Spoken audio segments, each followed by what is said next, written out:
وقضى ربك ألا تعبدوا إلا إياه وبالوالدين إحسانا إما يبلغن عندك الكبر أحدهما أو كلاهما فلا تقل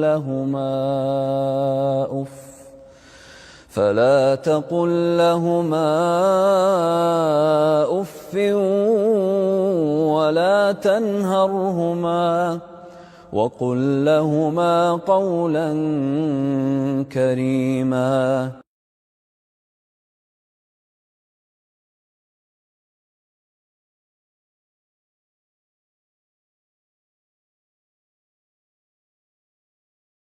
अब्दुर्रहमान मेरी बात सुनो। हाँ जी। मम्मा सुबह से काम कर रही हैं और हमने कमरे में कितना गंद डाल दिया है।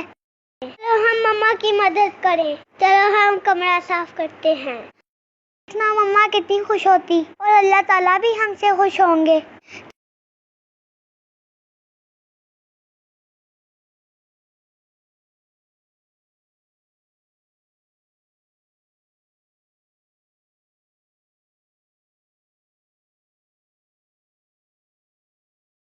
तो अब्दुर्रहमान सबसे पहले ये मार्बल इकट्ठे करते हैं।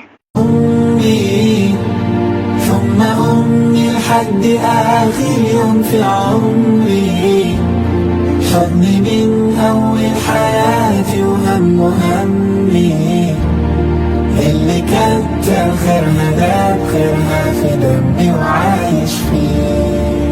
चलो अब्दुर्रहमान वो चादरें चल लगाते हैं। ثم أمي لحد آخر يوم في عمري حضني من أول حياتي وهم همي اللي كتر خيرها داب خيرها في دمي وعايش فيه.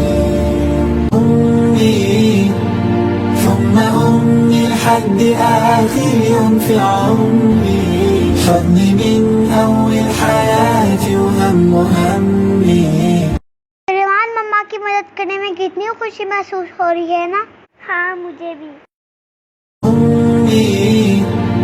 ثم أمي لحد آخر يوم في عمري حضني من أول حياتي وهم همي اللي كتر خيرها داب خيرها في دمي وعايش فيه.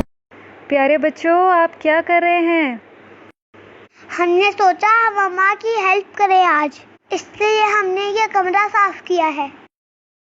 मैंने भी हाजिया की हेल्प करवाई है।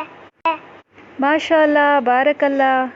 प्यारे बच्चों, आज तो आपने मम्मा को बहुत हैप्पी किया है। आपने तो रूम बहुत क्लीन कर दिया है।